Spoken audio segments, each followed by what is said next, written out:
여러분 안녕하십니까? MBC 뉴스데스크, 이어서 전북권 뉴스입니다. 전라북도가 정부의 요청보다 더욱 강력한 사회적 거리 두기를 도민들에게 요청하고 또 행정명령도 발동할 계획입니다.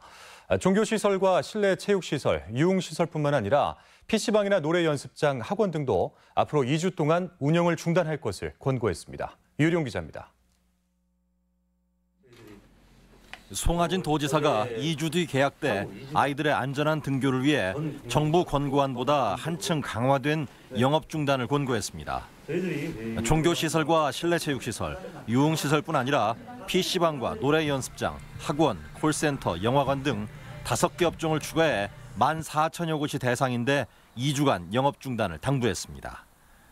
부득이 중단하지 못한 경우 방역 지침 미준수로 적발되면 집회 금지, 시설 폐쇄 등을 명령하고 이마저도 위반하면 벌금 부과, 확진자 발생 시에는 손해배상도 청구한다는 계획입니다. 행정명령 위반 시 300만 원의 벌금을 부과하고 확진자 발생했을 때는 손해배상을 청구할 계획입니다. 이처럼 강력한 조치에 나선 것은 전북이 코로나19의 비교적 안전한 상황이어서 빠르게 이번 사태를 종식시키기 위한 것. 지자체도 즉각 해당 시설에 대한 점검에 나섰습니다. 현장 예배를 고수하는 종교시설부터 방문해 전라북도에 권고를 전달하고 방역지침 준수 여부 확인을 진행했습니다. 준수사항을 잘 지키고 있는지 점검을 나왔습니다. 만약 준수사항을 지키지 않을 시 행정명령을 내릴 수 있습니다. 이처럼 권고가 이어지자 그동안 손소독과 마스크 착용, 신도 간 거리 두기로 예배를 진행하던 일부 교회도 향후 2주간은 신도 출입을 중단하겠다는 입장을 밝혔습니다. 전라북도 시책에 호응하기 위해서 향후 2주간 교회에서 성도가 참여하는 예배는 드리지 않기로 결정을 했습니다. 전라북도는 영업을 중단한 PC방과 노래 연습장, 학원, 콜센터, 영화관에 대해 피해 보상책을 검토 중이라며 적극적인 동참을 촉구했습니다. MBC 뉴스 유룡입니다. 코로나19 때문에 대학마다 동영상을 활용한 비대면 강의로 새 학기를 시작했습니다. 온라인 강의가 대세를 이루는데 교수나 학생 모두 생소한 데다 집중도가 떨어진다며 안타까움을 표시하고 있습니다. 임홍진 기자입니다. 대학 측에서 마련한 콘텐츠를 이용해 건축학 개론 강의를 하는 전북대 김 교수. 주차별 강의 내용을 보면 1주차에는 건축 이론, 그다음에 건축과 인간, 그다음 3주차에는 교육하고 진로 방향. 한 주 강의를 위해 일주일 전에 준비를 하는데 하루 4시간가량 동영상 작업을 해야 합니다. 하지만 비대면 강의라 소통이 안 되는 데다 강의 내용이 잘 전달되는지 확인이 안 돼 답답해합니다. 학생들과 교감을 통해서 진행하는 강의가 아니기 때문에 그거에 대해서는 계속 한다면 이거는 조금 불합리하다. 동영상 강의 프로그램을 미리 제작해 공인 시스템으로 수업을 하는 전주교대 은 교수도 다소 힘겨워합니다.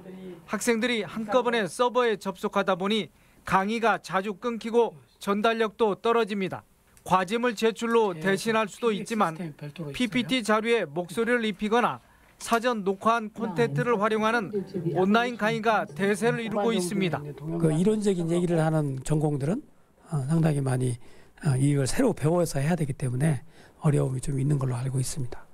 학생들도 일방통행식 강의에 적응하지 못한 채 전공 과목이나 실기 위주의 과목인 경우 더욱 난감해하고 있습니다.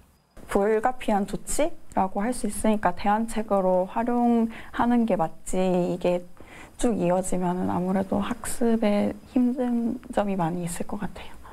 대학 측은 서버 확보와 장비 마련에 상당한 비용을 부담했는데 학생들의 피해를 최소화하기 위해 보강 수업 등을 강구하고 있습니다. 코로나19로 처음 맡게된 비대면 강의가 대학 구성원들의 우려 속에 적지 않은 과제를 던져주고 있습니다. MBC 뉴스 임홍진입니다. 코로나19 극복을 위해서 친환경 농산물 소비 촉진 운동 등 다양한 농정 시책이 추진됩니다.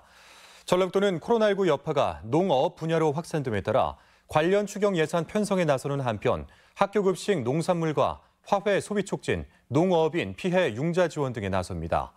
또한 외국인 노동자 이동이 금지돼 인력 수급에 어려움이 가중됨에 따라 국내 체류 외국인을 다시 채용할 수 있도록 건의하기로 했습니다. 도내 대학의 외국인 유학생들이 코로나19 여파로 휴학 신청에 적극 나서고 있습니다. 대학가에 따르면 이번 학기 들어 휴학 신청을 한 외국인 유학생은 전북대 80여 명을 비롯해 원광대 30여 명, 전주대 20여 명 등으로 예년 5명 안팎과 비교해 크게 증가한 모습입니다.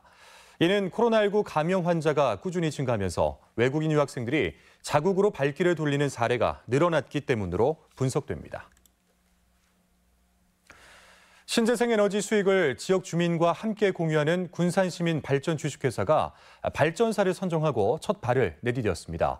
시민 주도형 공공사업이라는 데 큰 의미가 있지만 과제도 만만치 않습니다. 송인호 기자입니다. 군산시가 자본금 100억 원을 출자한 군산 시민발전 주식회사가 사업을 공동 추진할 발전사를 최종 선정했습니다. 다음 달에는 운영 인력을 공모하고 내년 7월에는 200메가 규모의 태양광 발전 시설을 착공하게 됩니다. 연 7%의 수익률을 약속하고 약 2,800억 원가량을 시민 공모로 모집할 예정인데 최근 유가 하락과 신재생에너지 판매 가격이 크게 하락해서 비상이 걸렸습니다. 군산시는 시민 주도형 첫 공공사업이라는 점을 감안한 배려를 정부에 요청했습니다. 지역 주민들에게 혜택이 돌아가게 하겠다. 그런 것들을 이뤄내기 위해서는 적극적인 배려가 필요하다 해서 이제 산업부에 그렇게 건의를 하고 있습니다. 생활이 어려운 사람들에게 더 많은 혜택을 주겠다는 방침이지만 수익이 발생하면 기초수급이나 각종 지원 혜택에서 탈락하게 돼 오히려 손해를 보게 됩니다. 또 공무원이나 연 4천만 원 이상 연봉자에게는 투자를 받지 않을 계획인데 이렇게 되면 형평성 시비가 우려되고 있어 이에 대한 꼼꼼한 대비책도 요구되고 있습니다. 어렵고 사회적 약자들에게 우선 배려가 돼야 되고 거기서 남는 일정 부분 비율은 사회적 감저자본에 투자를 해서 신재생에너지 수익을 지역 주민에 분배하는 새로운 사업 모델로 전국적인 주목을 받고 있지만 공공성과 함께 형평성 조절이 과제로 꼽히고 있습니다. MBC 뉴스 송윤호입니다.